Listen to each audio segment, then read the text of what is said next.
Assalamualaikum warahmatullahi wabarakatuh. Nama saya Artemis Ulha Mubasyara Atawalu dari kelas 10 IPA 5. Pada kesempatan kali ini saya akan menyampaikan tentang hakikat ilmu kimia. Kimia adalah ilmu yang mempelajari mengenai komposisi, struktur, dan sifat zat suatu materi dari skala atom hingga molekul, serta perubahan atau transformasi serta interaksi mereka untuk membentuk materi yang ditemukan sehari-hari. Nama ilmu kimia berasal dari bahasa Arab yaitu al-kimia yang berarti perubahan materi. Ilmu kimia adalah ilmu yang mempelajari tentang susunan, struktur, sifat, perubahan, serta energi yang menyertai perubahan suatu zat atau materi. Zat atau materi adalah segala sesuatu yang menempati ruang dan mempunyai massa. Hakikat ilmu kimia adalah bahwa benda itu bisa mengalami perubahan bentuk maupun susunan partikelnya menjadi bentuk yang lain sehingga terjadi deformasi, perubahan letak susunan. Ini mempengaruhi sifat-sifat yang berbeda dengan wujud yang semula.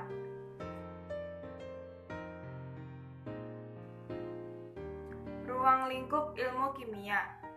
Susunan materi mencangkup komponen-komponen pembentuk materi dan perbandingan tiap komponen tersebut. Struktur materi mencangkup struktur partikel-partikel penyusun suatu materi atau menggambarkan bagaimana atom-atom penyusun materi tersebut berkaitan.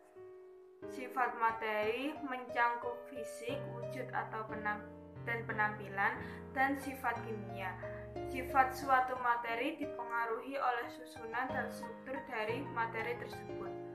Perubahan materi meliputi perubahan fisik atau wujud dan perubahan kimia atau menghasilkan zat baru. Energi yang menyertai perubahan materi menyangkut banyaknya energi yang menyertai sejumlah materi dan asal-usul energi itu.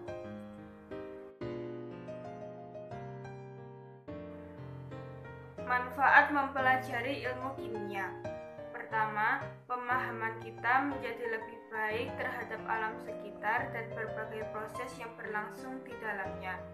Dua, mempunyai kemampuan untuk mengolah bahan alam menjadi produk yang lebih berguna bagi manusia.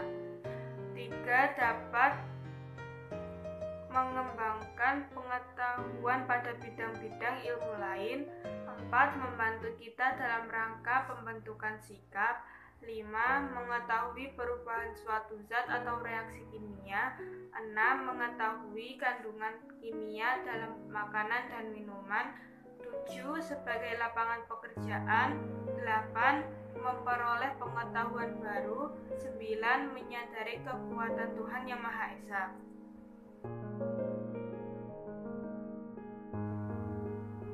Cabang ilmu kimia. Kimia analitik adalah analisis cuplikan bahan untuk memperoleh pemahaman tentang susunan kimia dan strukturnya.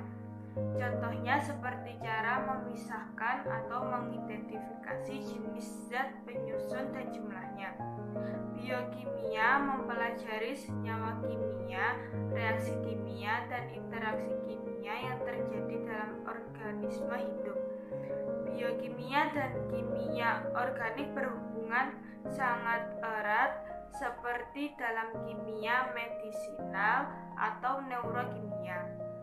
Biokimia juga berhubungan dengan biologi molekuler, fisiologi, dan genetika. Kimia anorganik mengkaji sifat-sifat dan reaksi senyawa anorganik. Perbedaan antara bidang organik dan anorganik tidaklah mutlak dan banyak terdapat tumpang tindih, khususnya dalam bidang kimia anorganik.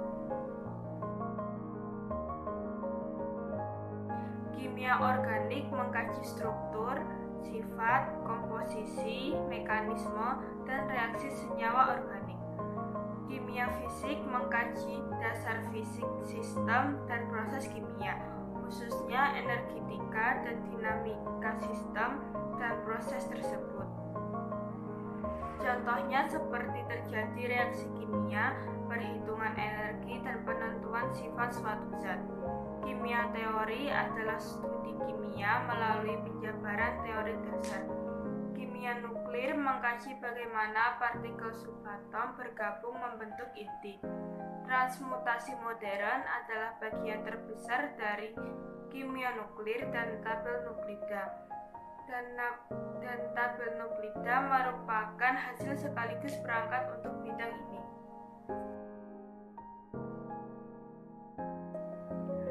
Kimia pangan merupakan cabang ilmu kimia yang mempelajari tentang proses kimia dan interaksi dengan komponen biologis serta meningkatkan mutu bahan pangan. Contohnya seperti suatu produk pangan yang mengalami perubahan akibat timbulnya berbagai macam metode pemrosesan makanan. Kimia farmasi mempelajari mengenai pengembangan bahan-bahan yang mengandung obat berdasarkan analisis kuantitatif dan kualitatif senyawa kimia, baik dari organik maupun anorganik. Kimia lingkungan mempelajari mengenai kimia dan biokimia yang terjadi di alam atau segala sesuatu yang terjadi di lingkungan.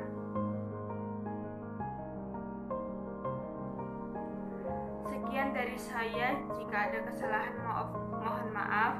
Wassalamualaikum warahmatullahi wabarakatuh.